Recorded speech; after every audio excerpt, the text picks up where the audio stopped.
Welcome back to the FormFest Mainstage. We're excited to welcome two panels of form innovators from local and federal government. Hello, everyone. I'm David Park, Director of Data and Business Analytics at the National League of Cities. It's my pleasure to welcome you to this panel. At the National League of Cities, we're deeply invested in how data and innovation can transform local governments. So I'm thrilled to be here today to explore how two incredible cities, New York and Portland, Oregon, are using form data to improve public services. Today's panel is all about how cities are leveraging the power of forms and the data they collect to improve public services in meaningful ways. Though New York City and Portland sit on opposite coasts, their work underscores a universal truth. Forms, when thoughtfully reimagined, can be powerful tools for making small changes that have a big impact. With us are leaders from both cities who are breaking down silos, fostering innovation, and using form data to better serve the community and streamline government operations. I'll invite each of them to introduce themselves, share their roles, and give us a glimpse into the work they're leading.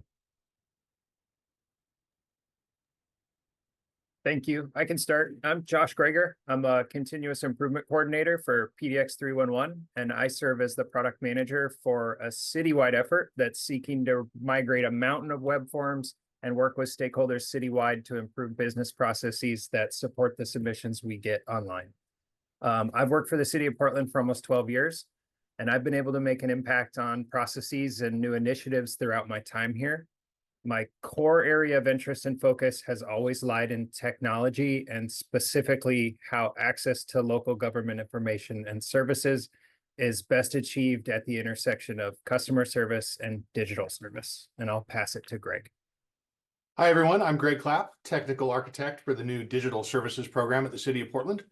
I've been doing full stack internet development for about 30 years with a focus on early online commerce, banking, and content management. I'm completely self-taught, aside from occasional certification trainings like through Microsoft. And back in the day, I was doing a lot of .NET development. Now I've switched to PHP and Drupal. I've worked primarily in the private sector until about 8 years ago when I started with the city of Portland. And I'm very happy to be here helping the community members of the city I love. We can jump in. Hi, everybody. My name is Sophia Tareen, and I'm the Senior Product Manager at the Office for Economic Opportunity here in New York City.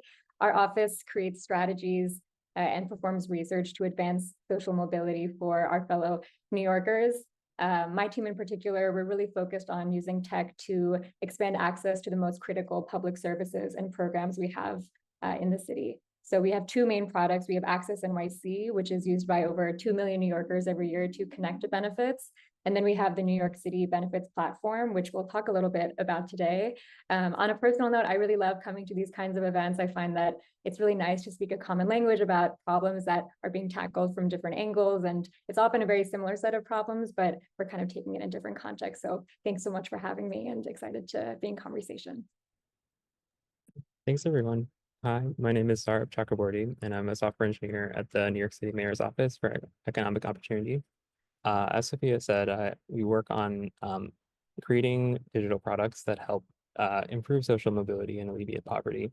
At my time at NYC Opportunity, I've focused on products that really help residents understand the wide array of government benefits and programs that may help them. And I'm really passionate about how our work is used to help the New Yorkers who we live alongside. I'm excited to share more with y'all today. Well, thank you all. What an impressive group. Now let's dive into the conversation. Take it away, Josh and Greg.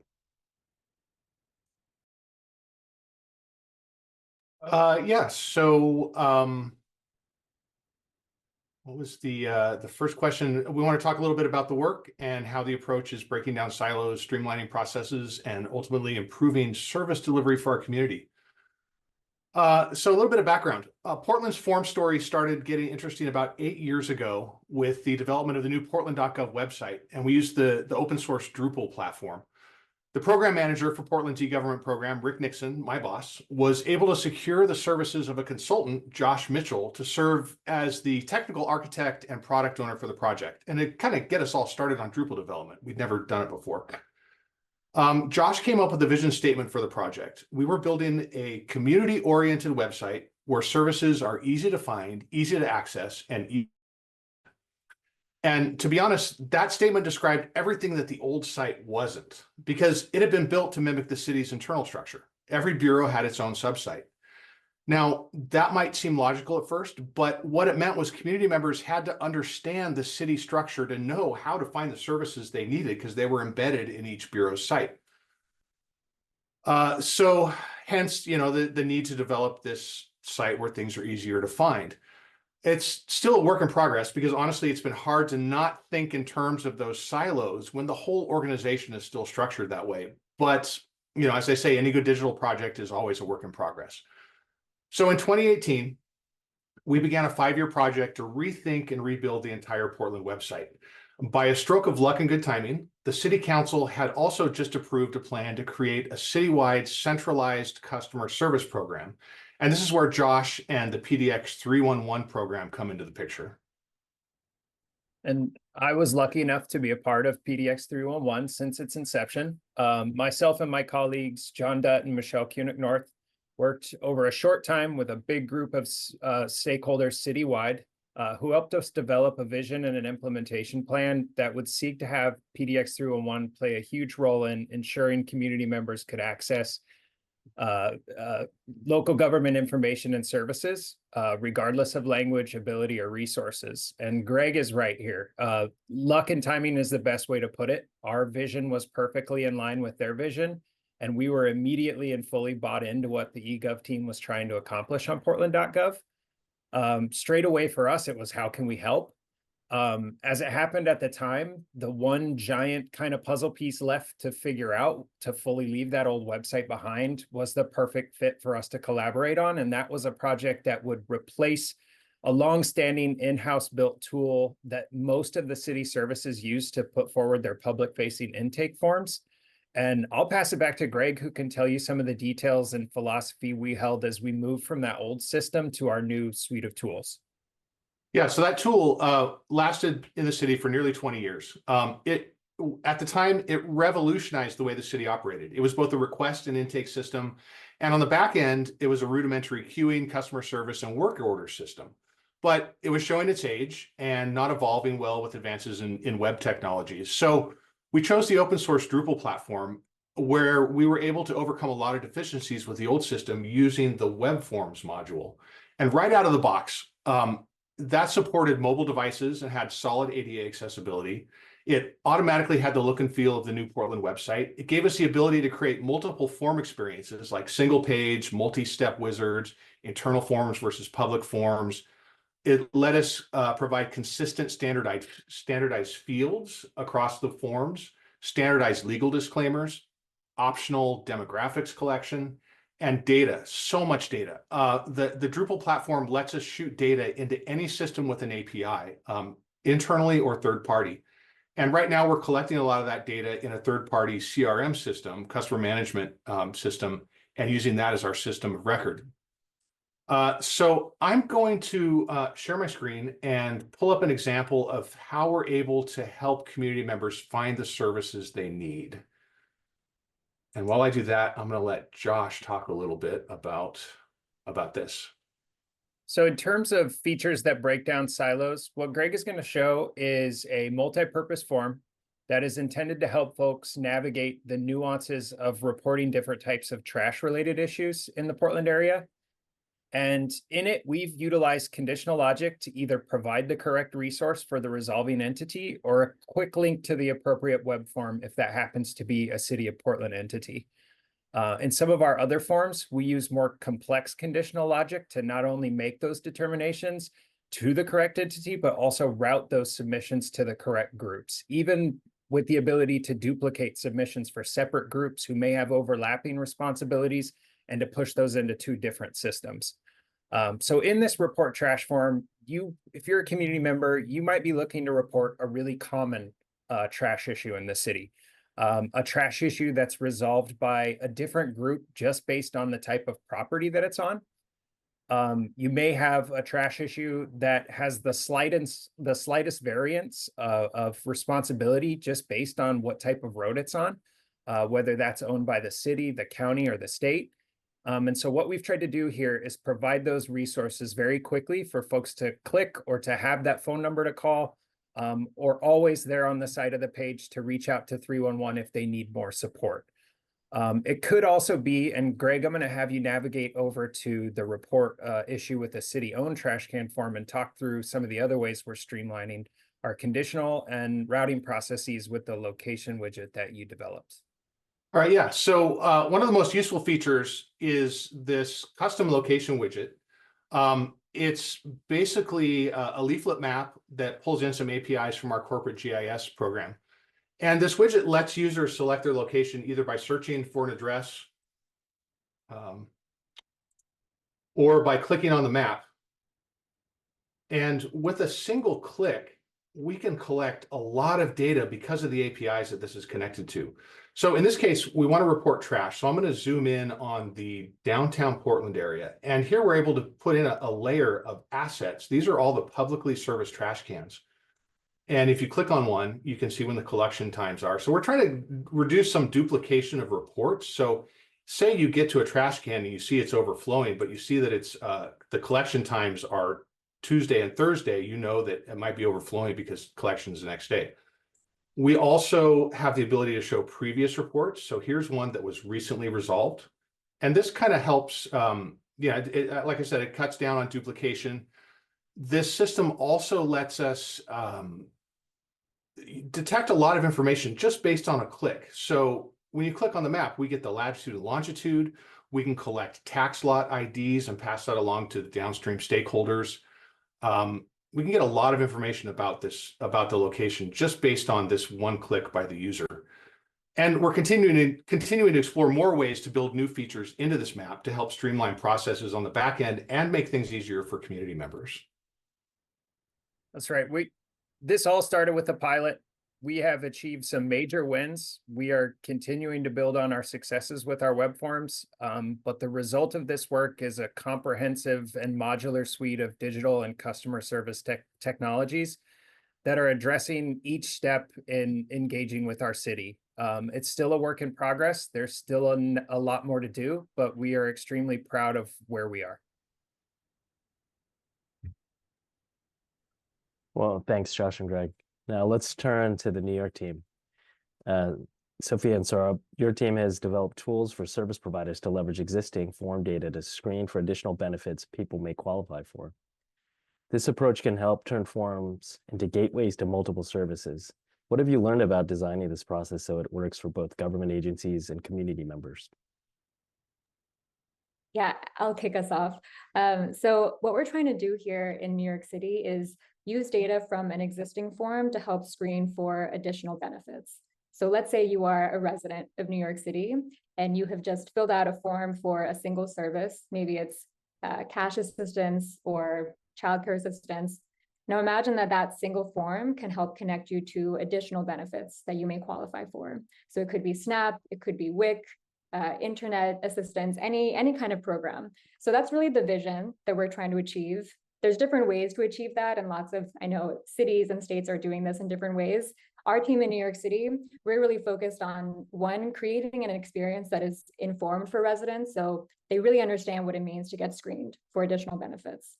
Two, we want to make sure that it's a secure experience. And three, we want to make it as non-disruptive as possible, both for the residents and importantly for our agency partners. So I think I've attended some of the breakout sessions, and so much of today has been about how teams across government are spending a lot of time creating better forms, better user experiences, getting the data that we need on a form. So this idea of adding screening for benefits to a form is really about adding a natural extension to the existing forms work that is being done across government. It's not about complicating the process, but really complementing the existing work that is being done. So it's really about, again, enhancing that experience and delivering more value to residents. So that's kind of at a conceptual level. We're currently piloting this in New York City. So we're going to share a screen. Perfect. Okay, so at a high level, this is the process that we are working on in New York City. Like I said, it's currently being piloted. Starting on the left-hand side, the first step is to obtain consent from the resident. So we want to make it really easy for residents to say, yes, I consent for this data on my form to get checked for additional benefits. So importantly, the resident is not just saying, yes, check for additional benefits, but they're also saying, yes, share my data to check for additional benefits. So that piece around data is really important as we are designing this process, because we want to use principles from the informed consent process. So that means using language that is specific, using language that is accessible and clear, making it clear that whatever happens with additional screening will have no effect on the application that you are currently applying for. And then we also really want to encourage decisiveness on the part of the resident. So as easy as it is to say, yes, check for additional benefits, we also want to make it easy to say, no, I don't want to check for additional benefits. So that's on the consent side. Moving along, we're gonna then take their data and we're gonna screen it through this technology that our team owns and maintains, which is called the New York City Screening API. So my colleague Sourabh is going to dive into the details of how that technology works, but at a high level, it allows for data to be checked for over 40 programs from the federal, state, and local level. And then from there, it's going to generate this list of programs that someone may qualify for. And then it's really about meeting the resident where they are and notifying them in a way that makes sense for them. So that could be via text, could be via email. There's lots of ways to do research with communities and with the right context to deliver the information in a way that works for them. So at a high level, that's kind of the process that we're working towards. I'm going to pass it to Sourabh to dive into the details of the screening API. Thanks, Sophia. So yeah, zooming in a little bit, the benefit screening API that we've developed takes in information about a household, runs it against eligibility rules for 40 programs or over 40 programs, and then returns a list of results of programs that that household might be eligible for. So when we're taking in information, the most important information is just who is in the household. So like the head of household, children, spouse, etc., their ages and incomes. And then we have the option to take in many other pieces of information that can help refine our screening results.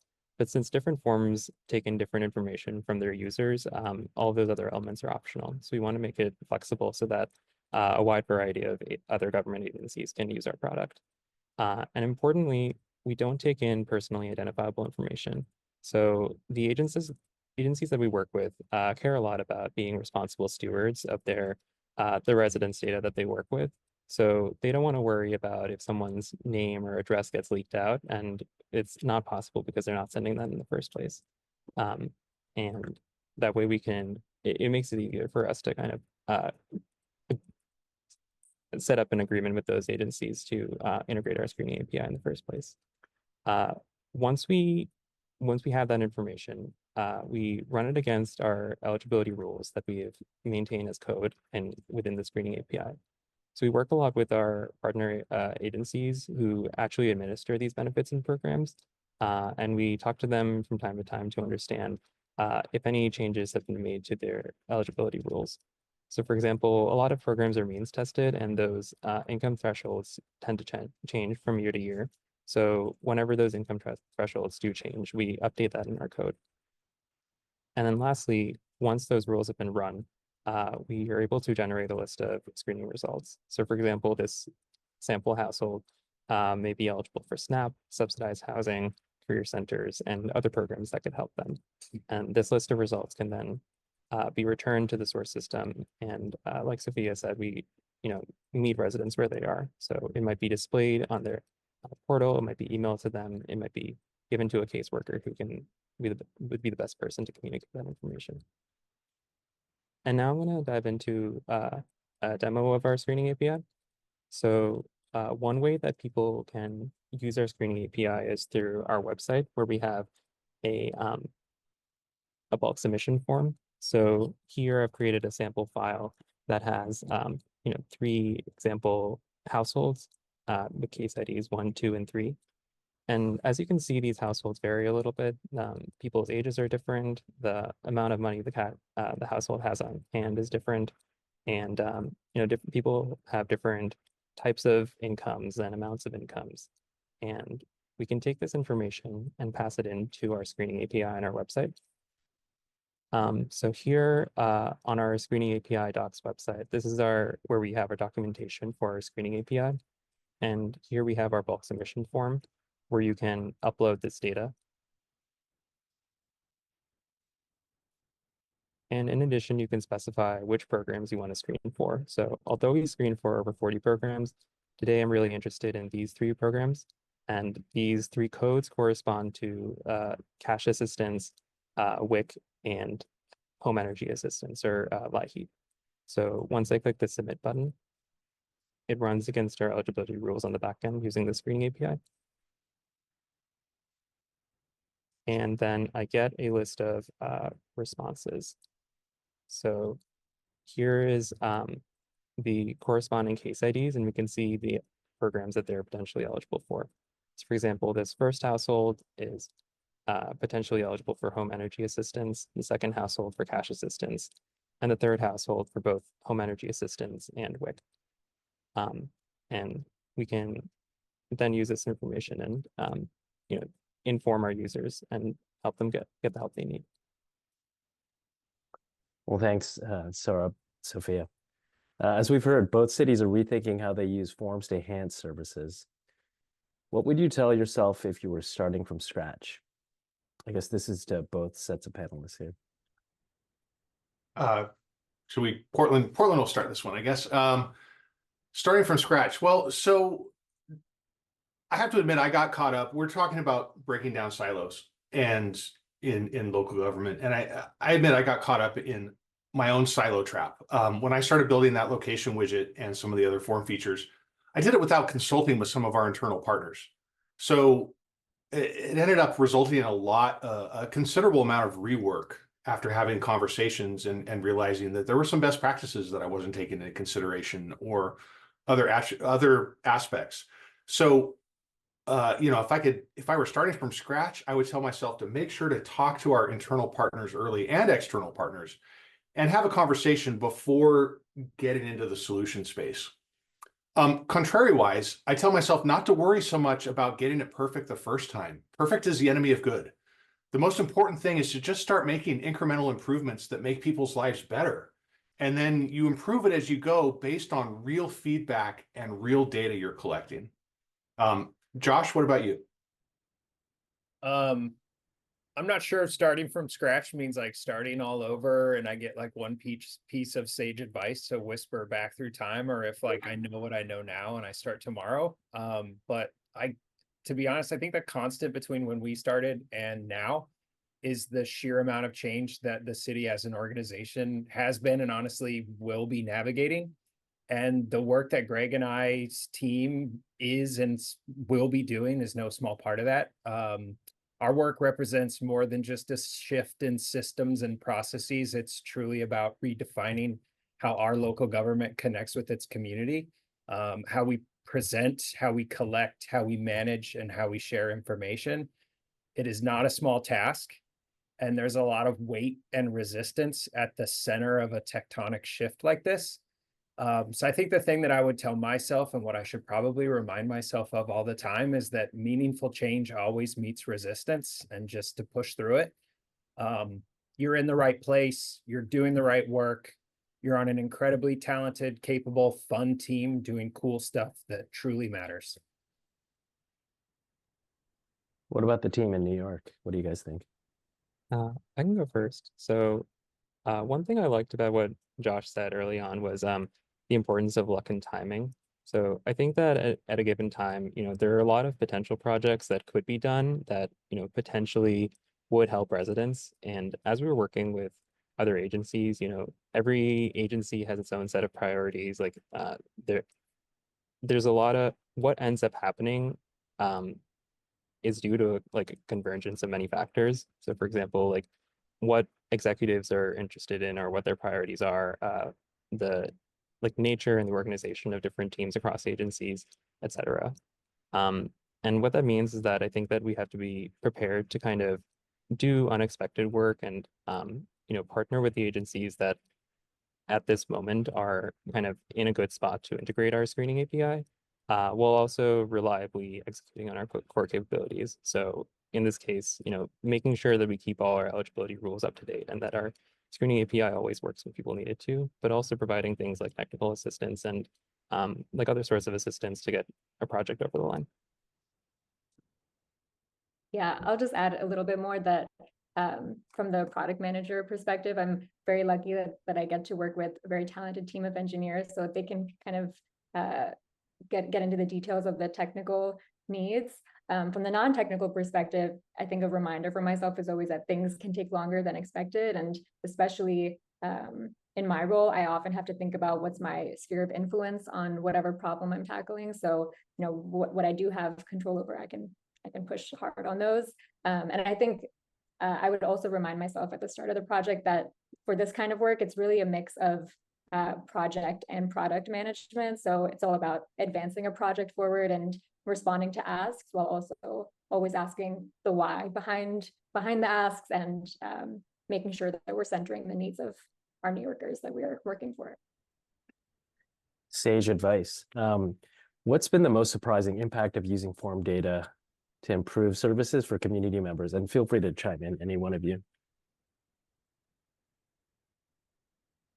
For us, in this past year, we had the opportunity to help out with a climate resilience program called Cooling Portland. After extreme heat events in 2021 and some worst case climate modeling, the Portland Clean Energy Fund worked with community partners to provide grants to get cooling units into the homes of low-income community members. The program's objective is just to create comfortable and safe living conditions for our most vulnerable community members. And our team's role was to develop a centralized intake form and process that would make it easier for community members and our 311 call takers to use when applying or helping folks apply for a cooling unit. To me, this program was the perfect microcosm of what citywide collaboration looks like. It was customer service, our easy to remember phone number, relying on our CSRs. It was our digital services group and our team and building out that tool and working to integrate with our partners. It was communications on messaging and media. It was a multi-bureau effort. We all came together with a common goal, and really a close working relationship with a core external nonprofit partner in Earth Advantage. And together with that group, we were able to be a constant resource for customizing, kind of reacting to real-time, right-sizing, and kind of broadening the way that that data was shared with all of their involved community distribution partners. And Greg has some of those key takeaways from that project for our team. Yeah, I mean, I would say it wasn't necessarily surprising, but very gratifying and validating to see the dramatic impact that we had, especially with that Cooling Portland form, measured by the increase in community engagement. So many people responded. The positive feedback we got anecdotally, and positive media buzz. We had hundreds of applications in the first few days, thousands in the first few weeks. And talking about synergy, the PDX 311 staff were instrumental in handling phone calls and helping people apply by phone. So that's another great example of how the web forms program from portland.gov has been working hand in hand with 311. Gratifying to not only validate the capabilities of our new approach to web forms, but also knowing that we were literally saving lives. That feels so good. It's so important. We're also learning some important lessons from New York City. The work you guys have been doing is amazing. We do some eligibility checking inline in our forms, but your approach to taking in the data and then determining eligibility using a rules engine is very compelling, and we're gonna be looking to mimic some of that in the future. And I'd say one of the biggest takeaways of all: if you make it easy to communicate with government, people will do it.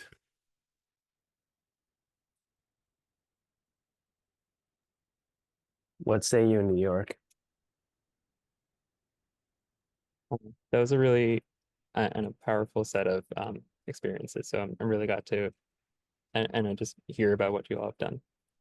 I think what I have to share is maybe a little bit more preliminary. I think we're still kind of in the process of assessing, just the whole scope of our impact. But what I've seen so far is that I think that in addition to the specificity that our screening API offers, so like the ability to narrow down results and tailor them to individuals, I think another thing that's important is also like helping people just gain awareness of the like wide variety of programs that are available to them, and just providing them with clear and actionable information.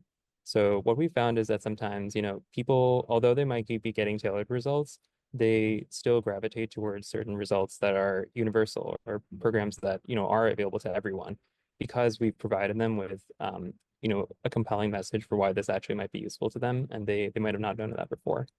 And also in working with frontline staff members in New York City and kind of hearing about or like showing them how our website works, they seem to be drawn to things like our how to apply section on the website. So like even though we haven't gone through a screening with them, we have concrete information that they can share with the community members they work with, and just make things clear for the people they work with. Now I'll wrap briefly. I think one of the biggest takeaways I've had through this work is really how we work within local government. So this project that we are currently piloting involves multiple agencies across the city. And I think, especially at the start of it, there's lots of feelings about cross-agency work. There's lots of hopes and there's lots of fears. So I think throughout this, as much as I've learned about project execution and implementing a project, I've also learned a lot about just change management in general, and what it takes to push something forward like this with different stakeholders. So kind of similar to what Josh and Greg was saying, this is definitely a group effort, and we've learned so much from you all as well. And I think in general, events even like FormFest or some of the work that we've talked about today, it really sets an important precedent for breaking down those organizational silos, really centering the needs of users who I think in general care less about which agency you're working for and really just want to know like where they can find the help that they're looking for. Well, a big thanks to our incredible panelists for sharing their work and insights today. It's inspiring to hear or see how both New York City and Portland are harnessing the power of form data to make real tangible improvements in how government serves its people. From unlocking access to more benefits to streamlining services in ways that truly center the needs of community members, these efforts remind us of the big impact that small, thoughtful changes can have. I encourage you to think about how these lessons can apply to your own work, whether that's reimagining forms, improving processes, or breaking down silos. Together, these innovations show us what's possible when we prioritize people-centered design and embrace data as a tool for transformation. And now I'm excited to invite you to stay with us for the next panel, where we'll hear about groundbreaking work the IRS is doing with Direct File. They've transformed one of the most universal government forms, tax returns,